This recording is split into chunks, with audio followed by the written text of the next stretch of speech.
Don't let the badge fool you. The new compact Jaguar crossover is very much gasoline-fueled. Confusion over the name clearly fooled a few launch attendees though. Pre-drive discussion focused on whether it would have sufficient battery endurance to get us the 60 miles to lunch in Brighton, an iconic seaside resort on England's southern coast.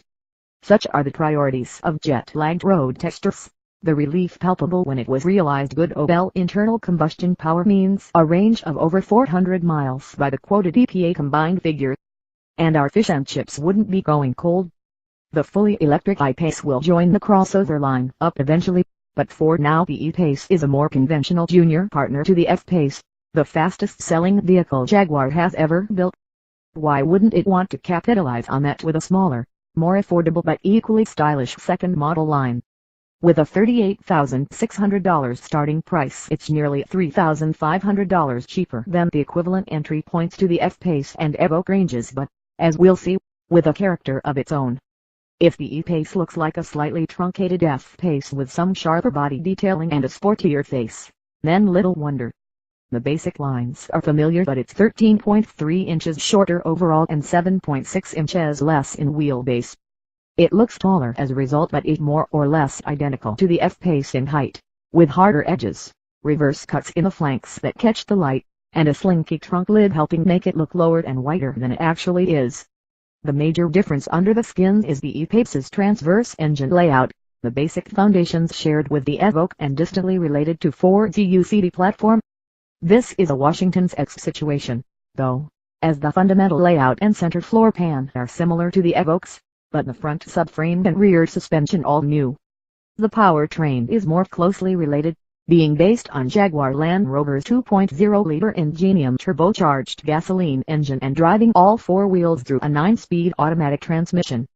There are two power options, 246 horsepower for the standard car and 296 HP for the R-Dynamic models.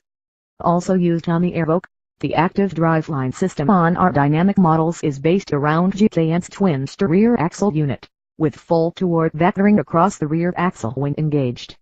And if this is suddenly ringing bells, that's because, yes, it's the same hardware corrupted by Ford to turn the Focus cars into an oversteering, drift mode enhanced Hoonigan. Unlike Ford, Jaguar doesn't overspeed the rear axle to contrive that oversteering balance, though it was apparently considered early in development. Durability concerns and the fact that soccer moms are probably more interested in all-weather traction than going full Ken Block put paid to that idea, but the power advantage over close rivals like the 228 HP BMW X1 Drive 28i and 208 HP Mercedes GLA 250 mean Jaguar has the sportiest option in its class. The E-Pace's power makes itself felt in the first few miles of the test route. Jaguar could have played home advantage and routed us onto suitably smooth and flattering roads.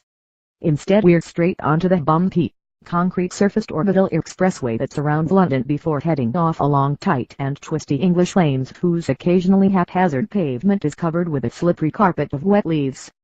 Our test car is the more powerful model, more or less equivalent to the $53,100 MSRP Dynamic HSE topping stateside price lists. For a limited period there's also a $53,550 first edition model with unique Caldera red paint and 20-inch wheels using the 246 HP motor. Jaguar has always loved big wheels, and the 20s on this car look good, but the thin sidewalls can't blunt the intrusion of expansion joints and potholes. Constantly variable dampers as part of the Active Dynamics package will be available in due course, but our test cars have passive struts. So below 30 miles per hour the E-Pace shows a brittle side. As the speeds increase this diminishes and the brand's trademark body control comes to the fore. The Interlink rear suspension is key here. Variations of this setup used across the Jaguar and Land Rover ranges and designed to both improve wheel control and packaging, with less intrusion to trunk space than the Evoque's setup. In the Jaguar style, the E-Pace feels as composed and stable in the middle of its damper stroke as it does when settled. This flowing character is helped by well-weighted and positive steering.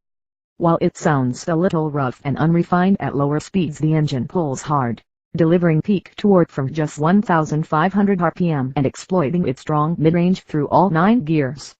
Aggressive throttle inputs can have it howling like a CVT, especially in the sportier dynamic mode, but generally the transmission is smooth and unobtrusive. Our test car didn't have the shift paddle coming on customer aerodynamic models, but purists will like the selector's correct alignment of back for upshifts and forward for down if you're using the manual mode. Stated aims for the interior design include a low slung seat position and tall belt line to contrive a sense of sitting in a low slung car, despite being in a tall riding crossover. Go figure, but the F-type style passenger grab handle and driver-oriented dash help contrive a sporting atmosphere, and the combination of a standard 10-inch touch Pro screen for infotainment and large, tactile rotary controls for heating and ventilation work well. The optional multi-configurable 12.3-inch TFT interactive driver display and next-gen full-color HUD demonstrate JLR has got its act together with the tech too. And even on slippery roads, the handling balance is true to the dynamic promise. Sure, you're still in the tall, nose-heavy crossover, but the front axle has bite. On this active driveline-equipped car there's a rear-driven sense of being pushed into the turns that contrasts with that of being hauled out by the Haldex-style systems in most rivals. It's safe and secure in these conditions as you'd hope of a family-oriented crossover, but with enough sparkle to make it fun when you're on your own. The development team may have nicknamed the E-Pace the Cub and hidden cutesy motifs to this effect around the car. Its position in the range and supporting role to the F-Pace is clear enough, but, baby or not, Jaguar has given its little crossover claws of its own.